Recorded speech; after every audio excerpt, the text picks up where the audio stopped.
que ia acabar com a série dos Brain Rot, porque eu acabei de perceber que esse Brain Rot tá ensinando coisa errada para as crianças. Por isso eu tenho que acabar com a série dos Brain Rot. Então aquele episódio vai ser o último mesmo, aquele episódio lá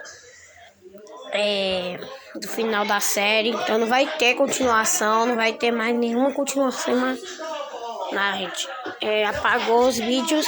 E por isso, gente, não façam igual os Brain Rot na escola. Não repita o que vocês estão vendo na internet. Então eu peço mil desculpas. Então, gente, não façam isso na escola igual os Brain Rot. Por isso eu peço desculpas. Esse foi o vídeo e tchau. Não fiquem bravos comigo, gente, que acabou a série. Então, tchau.